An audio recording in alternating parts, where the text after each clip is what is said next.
Magandang balita ito mga ka-good news. Presidenteng Bongbong Marcos nag-anunsyo sa isang ASEAN meeting kamakailan lang na dapat ang buong ASEAN ay magkaisa laban sa isang makapangyarihan at mapang-aping bansa katulad ng China. Narito ang kanyang pahayag, ating pakinggan. The challenge for us remains that we must never allow the international peaceful order to be subjected to the forces of might applied for a hegemonic ambition. The future of peace rests now on how we together face this challenge to that.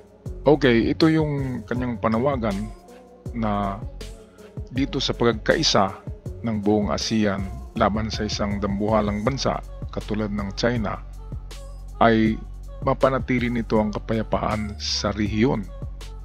Lalo na ang China daw ay meron talagang ambisyon na kunin lahat ang West Philippine Sea para sa kanyang makapansariling ambisyon na hindi maganda sa karatig bansa nito katulad ng Pilipinas, Vietnam, Malaysia, Indonesia, Taiwan at iba pang mga bansa na malapit sa West Philippine Sea. Peace.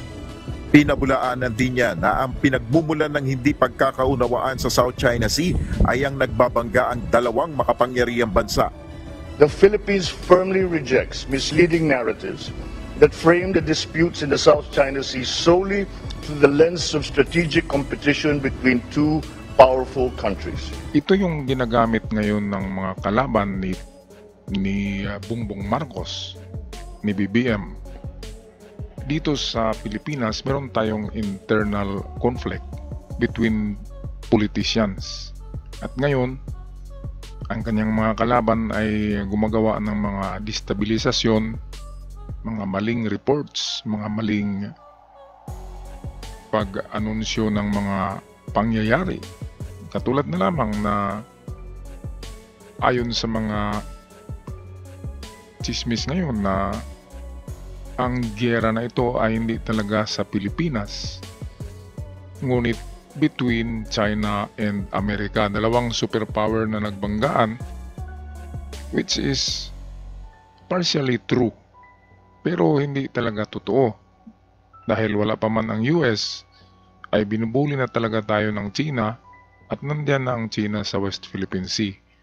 Katulad ng Vietnam, binubuli nila ang Indonesia, hindi sila doon makabuli masyado kasi ang Indonesia ay connected yan sa Islam, sa Middle East. Kaya kung galawin niyang Indonesia ay lagot siya sa mga kapatid ng Indonesia sa Middle East. Kaya tanging nabubuli niya Vietnam, Philippines at sa Taiwan ay hindi niya nabubuli dahil lumalaban ang Taiwan. This not only denies us our independence and our agency, but it also disregards our own legitimate interests. Walang partikular na tinukoy na mga bansa si Pangulong Marcos. Ipinahayag pa ni PBBM sa ASEAN leaders na malayo pa sa ngayon na matamo ang kapayapaan sa South China Sea.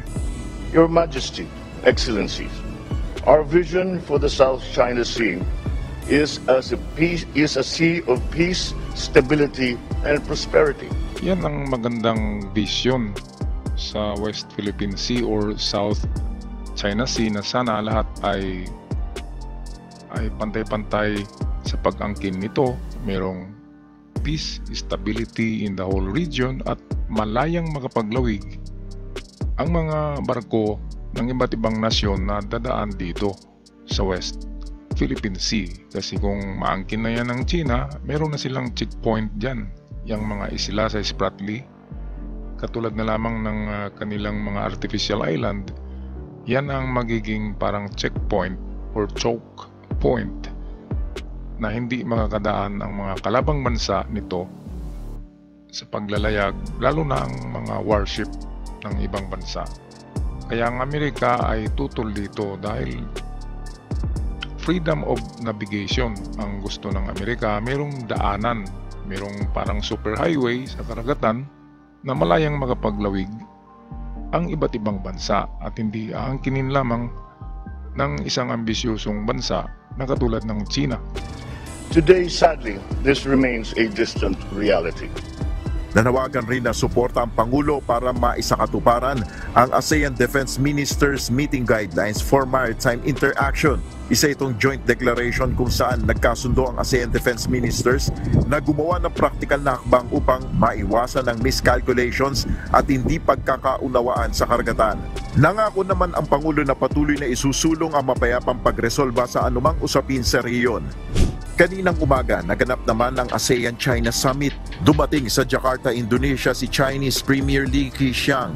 Binigyan diin niya ang patuloy na magandang relasyon at ugnayan sa member states ng China sa ASEAN. Kung mayroon man anyang hindi pagkakaunawaan ay dinadaan naman ito sa dialogo at konsultasyon. Ay nako, hindi totoo yan. Itong talaga ambasador ng China na ito. Ito na yung pinapalayas ni ng mga senador natin. Kaya lang sabi ni Bongbong ay wag na lang. Kasi baka magiging sani pa yan ng lalong di pagkaunawaan ng China at the Philippines. Kaya sa ngayon, ang napakalaging problema ay kunting na lang ito, kunting spark na lang ay mayroon na talagang apoy. Kasi umiinit na ang gatong, ang panggatong. Kaya isang spark lamang ay mag-apoy na yan. Ang Amerika ay narito na sa Philippines. Kasama ang kanyang mga ang mga allies niya tulad ng France. Nagpadala na ang France ng 100 of troops sa Subic Bay kamakailan lang. Hindi natin yan alam. At ang US ay nagpadala na rin ng kanyang troops dito sa Pilipinas, pero hindi sinabi kung anong lugar.